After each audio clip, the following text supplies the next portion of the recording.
Hi everybody, it's Chris from Chris Collects, and I'm here looking at some of the new Star Trek figures from Nacelle Toys. You might know Nacelle from their Sectars figures that they put out several years ago. Um, the Biker Mice from Mars, the Cowboys of Moo Mesa, and their upcoming The Expanse line that they launched on Kickstarter. The big deal for them is that they have the Star Trek license, and these are some of the first figures that they put out. These are, I believe, the second wave. The first wave, some of these are from the second wave. Some of these, I don't know what waves there are. I honestly don't know. They're, I guess it's all wave one, but I know they were having issues with the Wayoon figure with the paint on it. Some people complaining when they got those, so that they sent these back. But here's everybody that's in the first wave. Admiral Captain Jellicoe, Captain Garrett from the Yesterday's Enterprise, Tuvix, who I have here from Star Trek Voyager, Captain Sulu from Star Trek 6, Valkyris here from Star Trek 3, Mirror Universe Jonathan Archer from Enterprise, Wayoon from Deep Space Nine, and for some reason, Ensign Peter Preston, who dies at the beginning of Star Trek. He dies in Star Trek 2, The Wrath of Khan. Apparently in the canon or in the extended universe or whatever, he's Scotty's nephew. But that's his claim to fame, is he was also a Disney movie kid. He was in some of the Escape to Witch Mountain, I think. Anyway, Peter Preston, that's a deep cut. That's even deeper than Valkyris, because Valkyris gets more screen time and lines than Peter Preston. That's a really deep cut. So anyway, I'm gonna crack these open and take a look at them, tell you why I got each of them, and we'll go from there. I just wanted to show the boxes. Again, this is the box art. You can see on the side, it's got Nacelle Toys and Star Trek. It's got this, basic boxes, nothing fancy. These were all the same price. This one comes with Valkyris, comes with a lot more stuff, or a lot bigger stuff, because she comes with the Genesis device and control, which is why I bought it. And, ooh, she's got a bat'leth too. I didn't know she was, I don't think she had a bat'leth in the movie. I don't think she had any of this in the movie.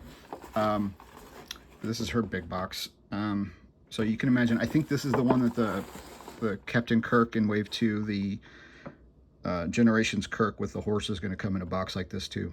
So the big box. But yeah, she's got all of the basic artwork. Doesn't look too bad. I mean, the paintwork looks good so far in the package. Archer looks pretty good. He comes with all the, the old school original series phaser. We'll get into all that, but he looks pretty good. I mean, I don't know I saw what the issues were with Wayoon. It looked horrible.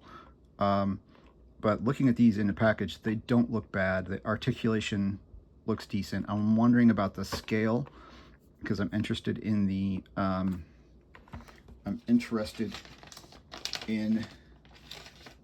Expanse figures. These are advertised as 1/10 scale. This is a 1/6 scale figure. Yeah, so they're bigger than that, I think. Damn. Okay, so these are 7-inch scale figures. So, whatever. The accessories will work, but anyway, we'll get into that in a minute. But these are the ones I got. We're gonna take a look at them. I'm gonna unbox them all, because nobody wants to hear that on camera, and we will come right back after the jump. Okay, I've got these all opened up. Let's get into the nitty gritty of each figure here. I'm gonna try to keep it brief, but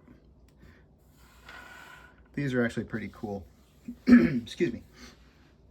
First one I'm gonna go over, because he's the most basic, is Mirror Universe Captain Archer, in the casual duty suit.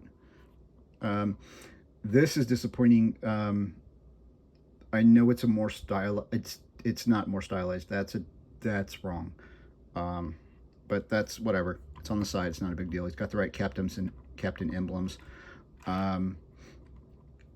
This is from I don't remember what episode, but anyway, looking at the figure, it's pretty decent. He's got heavier paint on the face, like he's been beaten up a little bit.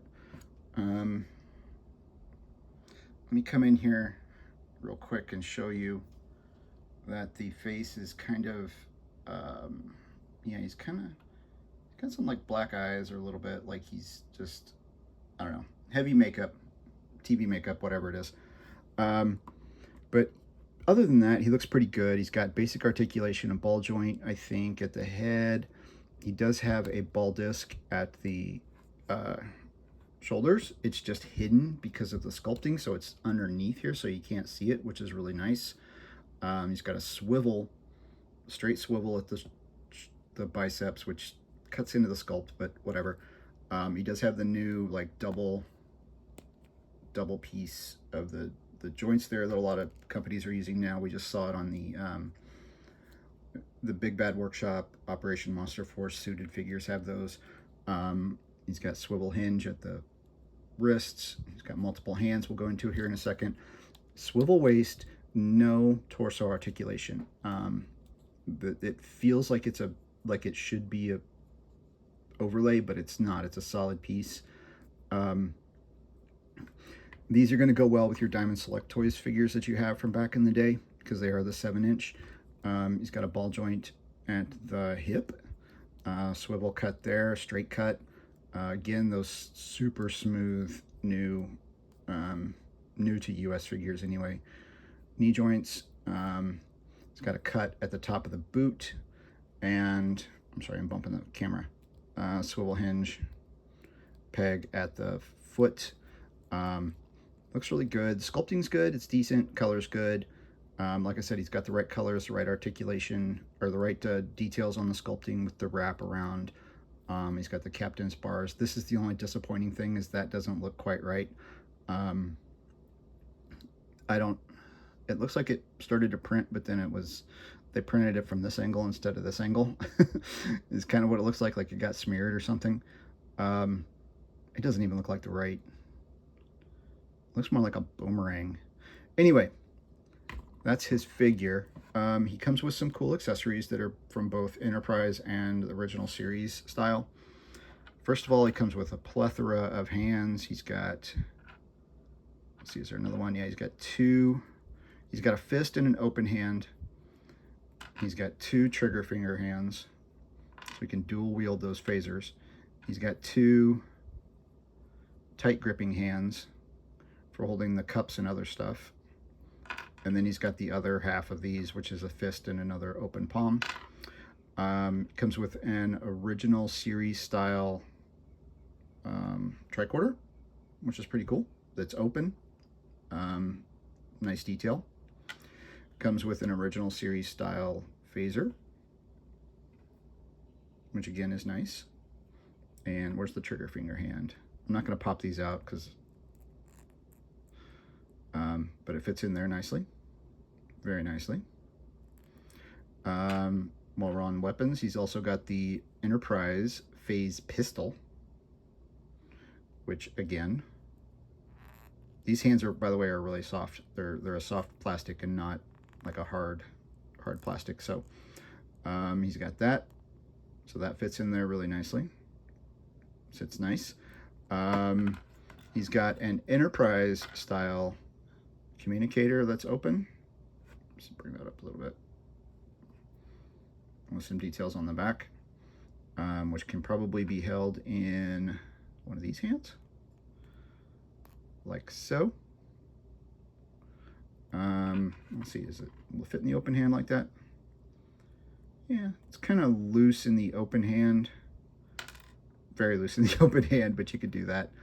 And then he also has the original series Mirror Universe style knife, dagger, which maybe fits in this hand. Again, it's pretty loose in these hands. That's the tight grip hand, and it's really loose in there. So, and I don't think you would have it in the trigger finger hand, but it fits tight in the trigger finger hand a little bit, it looks like. So I guess he could be holding it like this, kind of like, I'm gonna stick you. Anyway, that's that. He comes with some drinky drinks. He's got a little bottle of whatever this was they were drinking. a couple of these smaller, like whiskey glasses full of that green liquid, whatever it is. And those I think will fit in, where'd the gripping hand go? This kind of fit in this hand a little bit. If you stretch it a little bit, you can kind of fit there. You can kind of see it. You can kind of hold it like, you know. Then he comes with a couple of little champagne flutes. This one has some liquid in it, and this one looks like he's pouring it or drinking it. So it can either be, he can be pouring it out, or he can be, you know, holding it up like, ooh, nice split. Like he's drinking it, whatever. I'm sure that's a nod to this, to the episode. But anyway, and we're all falling over. Okay. That's the cue to put Archer to the side and bring out Valkyris from Star Trek 3, The Search for Spock. I'm going to talk about these in a second, but let's talk about Valkyris. She is, if you don't remember the movie, she was at the very beginning when Krug, she brought the Genesis knowledge documents to Captain Krug, played by Christopher Lloyd, and then she died. Does it go this way? Yeah, I think it goes this way. There we go. So anyway, this is a good likeness. It's again, the paint on this is more consistent as far as like the skin tone. It's more consistent between the two. It's a little, she's got a shiny spot on her nose that's catching in the light, but it's not a big deal. She did look like this. The makeup's accurate, but I think she had a little bit heavier eyeshadow. The actress, it does capture her likeness. She's got her hair pulled up. She's got this, which I don't think we ever saw her from the back, but she's got this thing around her head, this headdress. I mean, this is all pretty accurate to the movie. You can kind of see here on her gauntlets, she's got the leather Klingon gauntlets with the, I believe that's like the rank insignia or something, or the house or whatever. But she's got, she's pretty nice. She's got a ball joint at the head, which you saw, which is pretty good. She's got those same disc hinge. These are really tight, by the way, so be careful with them. She's got the same disc hinge in the shoulder, which is hidden. The same swivel cut. As you can see, I had to turn it around because it's hard to tell which is the front and which is the back on here. She's got a single joint ball disc on the elbow, and then the ball jointed, or the swivel hinge at the hands, the wrists, swivel again on the waist, no torso articulation. She does have the same, I believe it's the same kind of, yeah, these are just really tight. I haven't popped them, but it's the ball joint, and then she's got the swivel at the top here. I'm not going to pop that. And then a single hinge at the knee. Doesn't get a lot of articulation. It doesn't, oh yeah, there we go. We got a boot cut there, and then the ball disc at the, with the peg going down into the ankle. She's really stiff. I'm not going to bust her out without some heat, but she's not why I bought this set. She comes with some things that she didn't necessarily have in the movie. The one thing she did have in the movie was, I believe she used this. It's the Klingon data tape. I know Krug has it on his side, but I can't remember if she had this or not, but this is the tape that had the Genesis information on it. Put her to the side for a second. She's got a couple of, she's got the fist in the open hand on the figure. She's got a pair of tight grip hands, which are nice, which all have the, she's got the ring on this, so she's got the ring on this finger here. So that carries through on all the hands. She's got her trigger fingers, even though she didn't shoot anything. She's a Klingon, she's got to be ready. And she's got her, the other half of those sets of the fist and the open hand. She comes with a Klingon disruptor, which we do see in the movie, but it's with Kurg, and that's the only time I think we see it, is with Kurg at the end. It fits pretty well. Again, these are soft hands, so they fit nicely. She comes with the Klingon tricorder, which we see in the movie as well. And I think they repurposed this for, they may have repurposed this for the radiation detector in Star Trek 4, but it's a similar design. But that's a nice piece. She comes with a batleth, which she definitely did not have in the movie. I don't think anybody had batleths in the movie, but that's a nice inclusion. So those are her accessories, but the real draw here is the Genesis device. So let me move Tuvix out of the way. This is the real draw here. You can see that this is, it's got the Genesis, the control console, and the torpedo. This is really nice. It's nicely detailed. I'm going to bring the light around to the front, see if that grabs it better. Bring my lights around. It's got a nice swirly color in here and up here. It's got details on the outside. It feels like a solid piece, but I think it's just a thick plastic, because it's got this cap on the top and this on the bottom. So you can, oh, holy crap, I didn't even realize that. Oh, super nice. So that's cool. You got the actual torpedo here with all of its detailing from the movie. This is so cool. This is cooler than I thought. With the colors, you've got the outer shell, which has all of these details on it, which is really cool. Okay, that's awesome. I like this even more. And then it tucks up in there like so.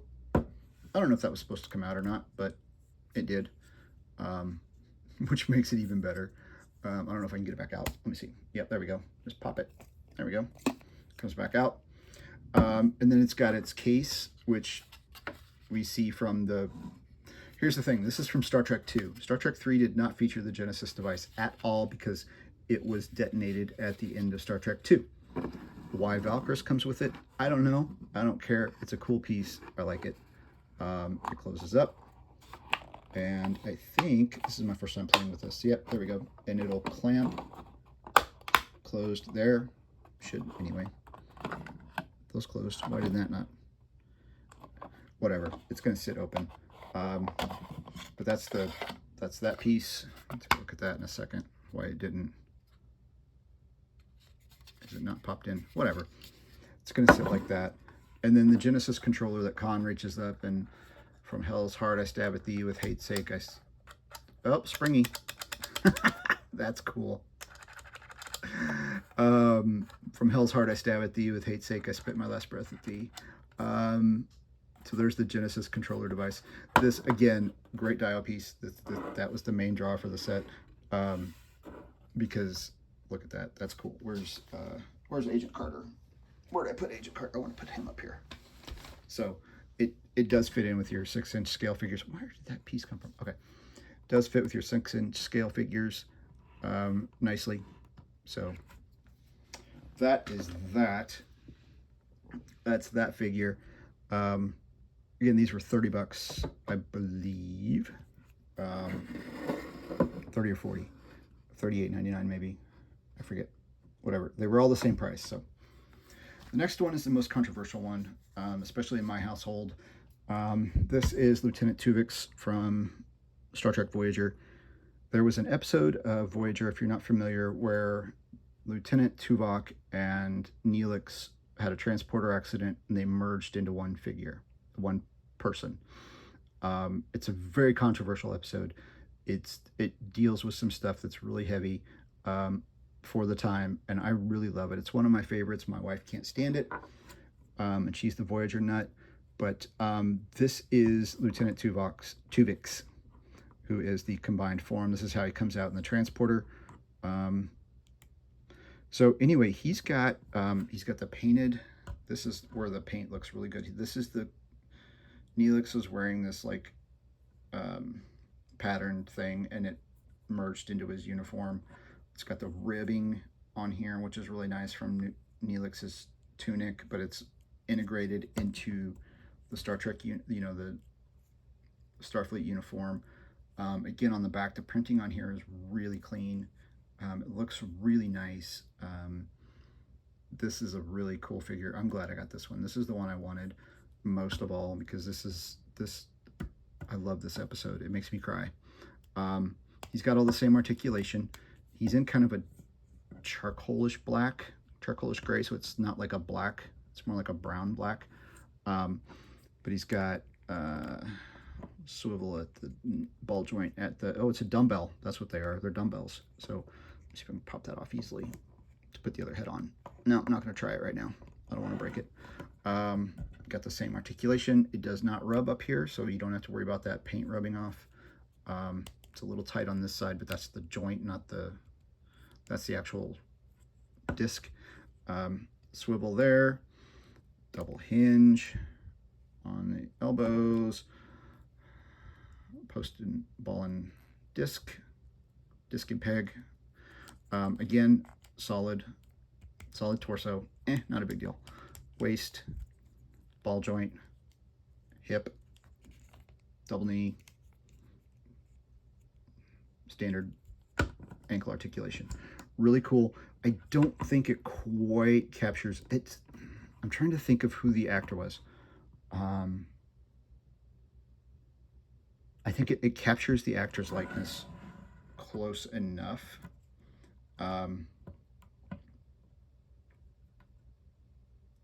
And it looks really good. It does the job. It looks good. It's Tuvix.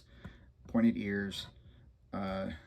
Neelix's funky forehead. The braids in the back from the hair. I mean, it just, the Voyager's comm badge, which is right. It captures everything. And then here, you can't really see his spots too well on the side here, but on this one you can see his spots, Neelix's spots a little bit better. They're very subtle, and I think they were on the makeup too.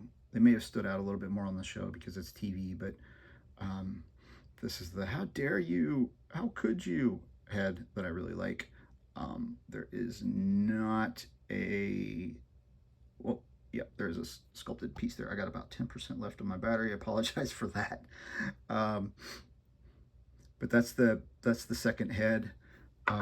He comes with all of the standard hands. He comes with the, he's got an open and a fist there. He's got the other open and a fist here to match those. And then he's got gripping hands. He's got a set of gripping hands. Comes with the Voyager Next Generation style phaser, which had the more curved handle. The Voyager style tricorder, which is open. His suitcase, his sample case, which does not open, doesn't appear to open, maybe. No, it does look like it's a separate piece on here, but it doesn't appear like it wants to open. And then the whole crux of the entire episode, the flower sample in the sample case. These are really solid figures. If you're a Star Trek fan, I would recommend them. Especially if you have the Diamond Select Toys versions. These are going to fit in nicely. They're better constructed. They're better designed. They're better paint. They're updated versions. They will fit in that scale because they're 7-inch. So keep that in mind. There again is Agent Carter. You know, so they're taller. Definitely different scale. The value's probably there for what you're getting as a Star Trek collector. I recommend them. For a casual collector, I'm just picking and choosing. These are probably the only ones I get unless we get a Captain Proton, Paris and Kim, stuff like that. But because it doesn't fit in with any of the other stuff. But that's my quick review of some of the new Nacelle toys. Will I be getting the Expanse figures? Probably not, because they're in this same 1/10 scale, which doesn't fit with anything else that I have. But these are cool. I'm glad to have them. The Genesis device is really cool. Tuvix is a really cool figure. So yeah, that's it. Thank you for watching, and be good out there.